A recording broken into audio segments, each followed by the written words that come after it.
One of regular show's most misunderstood characters is Benson, a cranky gumball machine who always seems to be on Mordecai and Rigby's case. If you watched this show as a kid, you probably thought Benson was a total buzzkill, always nagging and never let anyone have any fun. But as we gotten older, it's hard not to see where Benson was coming from, with school, work, bills, and real life responsibilities piling up. He suddenly feels way more relatable than he originally appeared. Today we're going to take a look at 2 episodes that really highlights Benson's character, that shows us he's way more than an angry boss. Busted Cart first premiered on May 14th in 2012. The episode starts with Mordecai and Rigby doing crazy hard stunts on a golf cart. Somehow they don't crash, but as soon as they get out, they watch in shock as the golf cart rolls down the hill in front of Mr. Mailer and Benson. Ironically, Mailer was praising Benson for doing a good job at the park.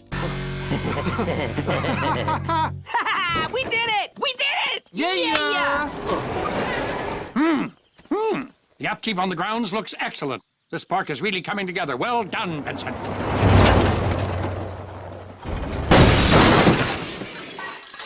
Benson starts yelling at Mordecai and Rigby, but Mailer stops him. He tells Benson to come to his office and orders him to go to a faraway golf cart dealership before the warranty runs out. Benson tries to make an excuse, but Mailer doesn't listen. He says, "Get it fixed or you're fired." Mordecai, Rigby, what have I told you about messing with the cart? If you think...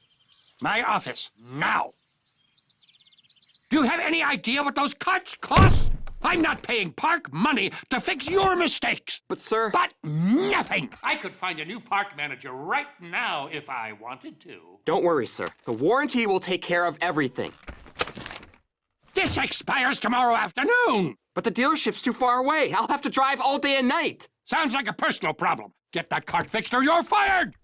Mordecai says sorry to Benson for messing up his cart, and him and Rigby offer to help. Benson refuses and says he's going to make everything worse and tells him to stay in town. Even though Mordecai warns him that the trip is too much for one person, Benson says he'll manage. After a day of driving, Benson finds Mordecai and Rigby hiding in the back of his truck. He told them not to come, but Mordecai says he really wants to help. Benson is frustrated and tells them to stay quiet so he can think. He says they're far away from home right now, but since he can't turn the truck back, he tells them that they can come along. Benson, we're sorry. We'll make it up to you. Yeah, we can help you get to the dealership. No, you two only screw things up. I'm getting that cart fixed by myself, so stay here. But that drive is way too long for one person to handle. I'll take my chances.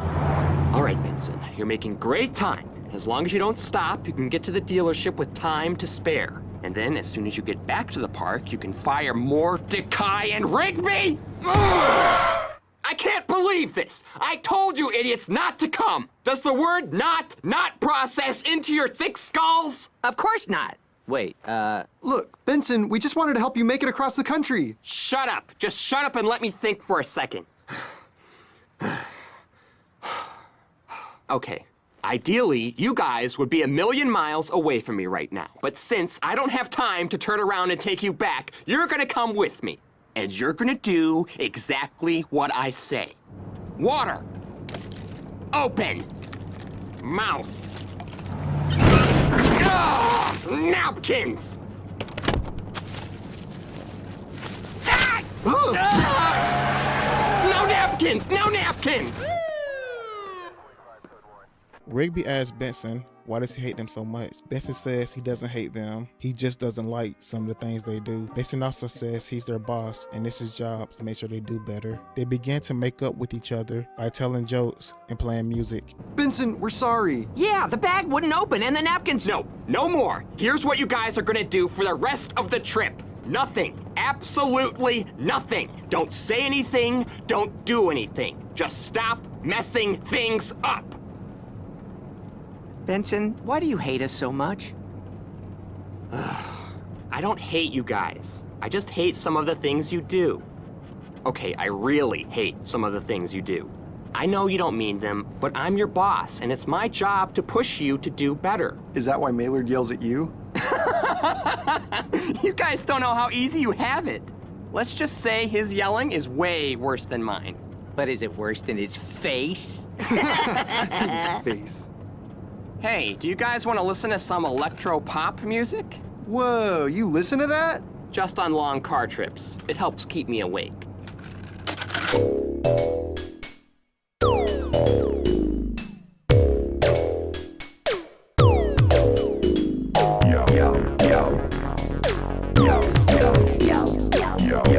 As they drive through the night, Benson starts to fall asleep. Mordecai offers to drive and Benson finally agrees, telling them to wake him up in 2 hours. Benson falls asleep, and soon after, Mordecai and Rigby get distracted by a sign for a video game arcade, even though they're 2 inches away from the dealership.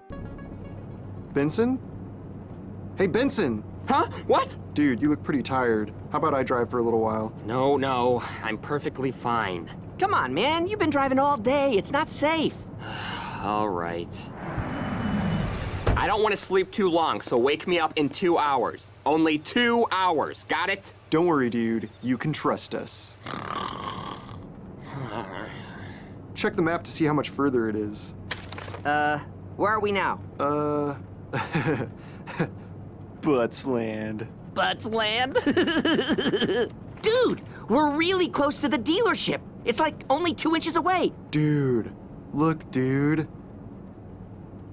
You thinking what I'm thinking? Video game pit stop!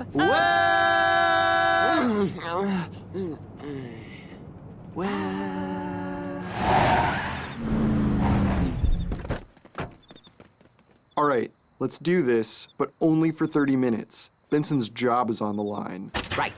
Hours later, Benson wakes up and realizes that Mordecai and Rigby have been playing in the arcade all night.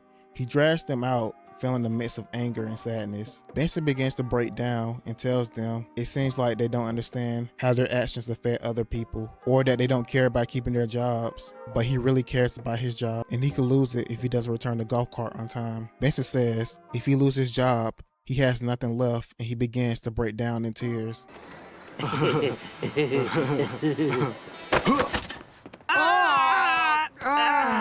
Turn it off! How long were we in there? Hours! You were in there for hours! Now we're never gonna make it to the dealership in time! It closes in 30 minutes! We're sorry. We didn't know it was daytime. There aren't any windows in the arcade. Excuses! Excuses! How am I supposed to trust you when all you give me are excuses? When are you two gonna learn that your actions have consequences? Consequences that affect other people, like me! Don't you two understand? I'm about to lose my job! You may not care about keeping your jobs, but I care about keeping mine. Because if I lose my job, I have nothing. Do you hear me? I have nothing!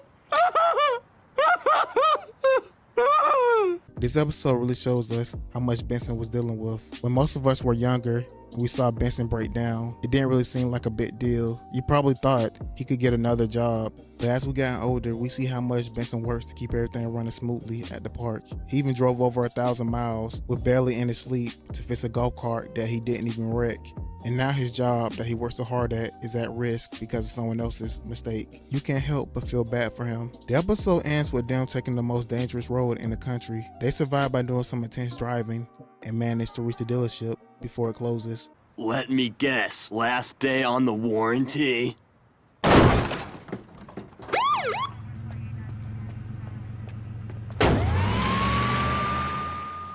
Well, Benson, at least we got the cart to the dealership. Yeah, but the truck is totaled. Now let's move on to the episode, Lunch Club. The episode begins with Mailer throwing a brunch for his rich friends. Someone compliments him and says that his brunch is the event of the season. Mailer says it's okay and says that no brunch is complete without a little dessert. He brings out the world's most expensive sheet cake. Suddenly, a lawnmower shows up with a sleepy Rigby on it. Without realizing it, he destroys the dessert and ruins the brunch, which makes both Maylard and Benson furious.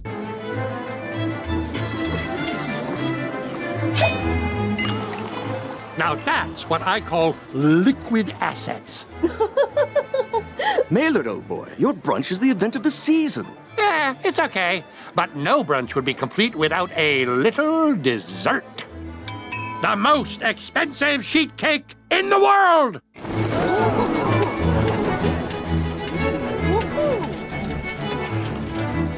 If you want to know how much it costs, take a look at the frosting.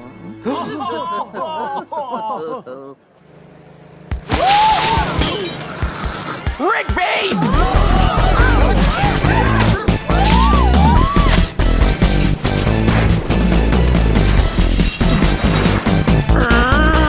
Now in the office, an angry Benson yells at Rigby for messing things up. Mailer blames Benson for not keeping Rigby in line. He then says by 5 o'clock, one of them has to sign a resignation letter and no one is leaving the office until it's done. And if they can't work it out, he'll fire them both. What? I'll buy you a new cake. You really screwed up this time! Hold on now, Benson. You share as much blame for this as he does. You are his manager. It's true, Benson. I told you I needed a nap. You're tired because you were up all night playing video games! Enough! Rigby's a screw-up, but discipline starts at the top. So here's what's going to happen. One of you is going to write a letter of resignation by 5 o'clock. No one leaves this office until it's done. And if you can't work it out, you're both fired! Rigby heads to his room to grab a few things, thinking he's about to get fired. Benson tells him to stay in the office. They hear someone coming, so they begin to hide. When they see it's just Mordecai and Skips, they begin to relax. Mordecai is confused and asks what's going on because he thinks Maylard is serious about firing them, but Rigby thinks Maylard is just bluffing. Afterwards, they hear Pops begging his dad not to fire them. They then begin to sneak back into their room before Maylard catches them.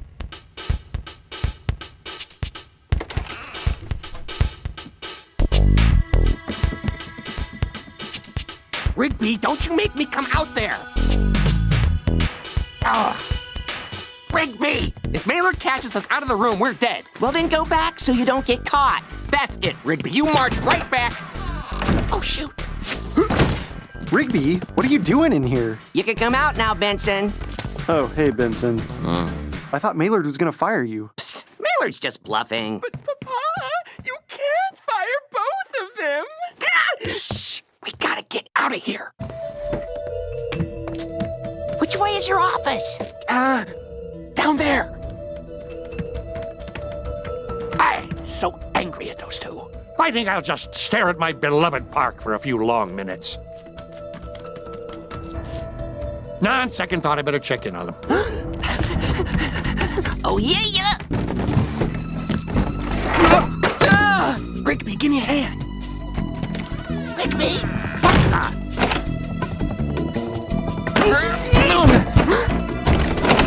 Rigby, what's the meaning of this? The door was stuck. I was trying to help.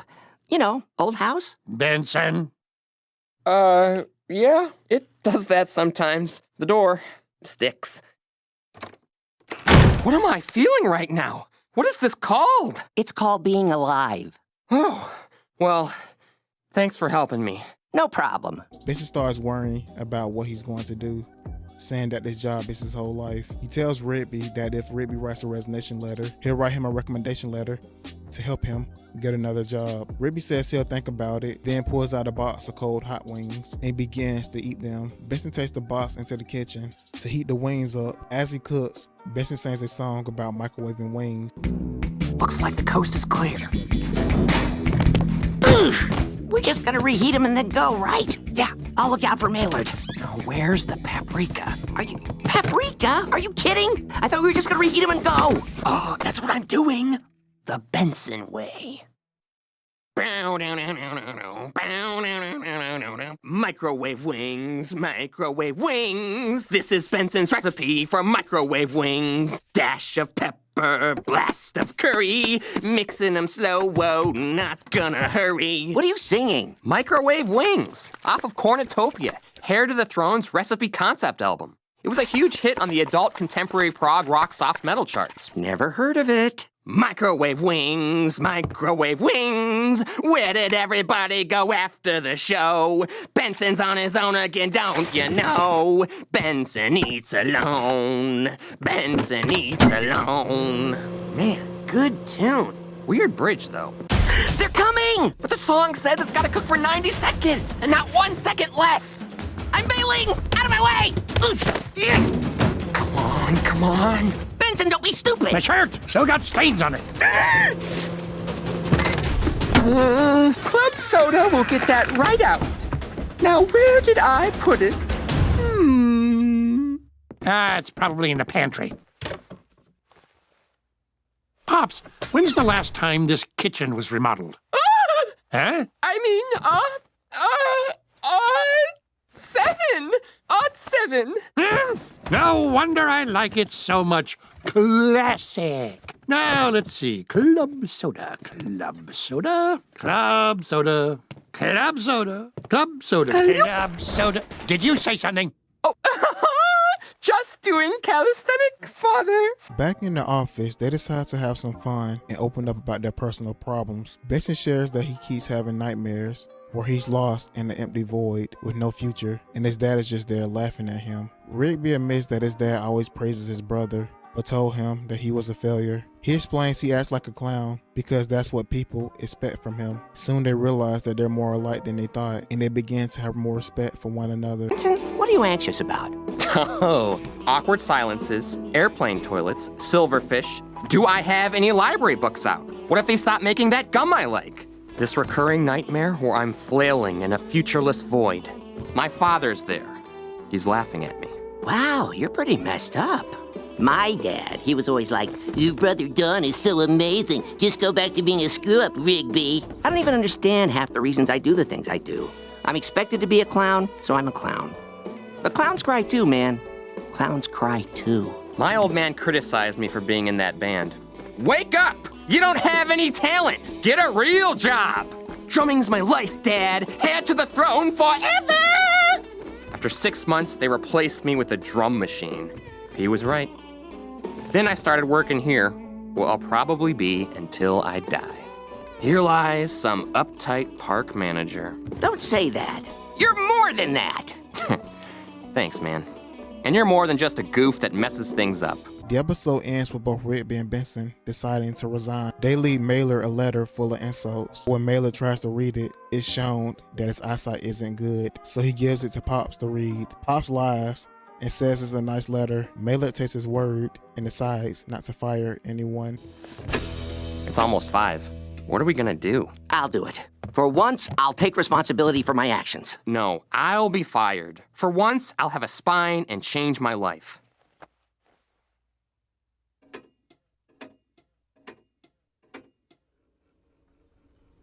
Where are they? Dear Mr. Maylard, we accept that we messed up, but you're crazy to make one of us write a resignation letter. You see us as you want to see us. In the simplest terms, you see us as an angry, uptight boss. An irresponsible slacker. A guy who has no fun. A guy who has too much fun. A guy who's estranged from his father. Dad, we never talk. So if one of us resigns from your precious park, we both resign. Does that answer your question? Sincerely, the Lunch Club. P.S. Shove it, you decrepit old fart. That's no use. I can't read this at all. Pops, read this for me. I can't find my glasses.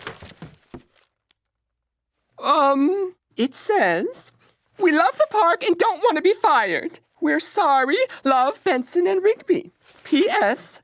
No, nice things. Well, what a lovely letter. Especially the nice things they said at the end. I forgive them.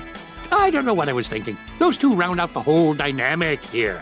Where would we be without a Benson or a Rigby? Where indeed? This episode gave us a deeper look at Benson.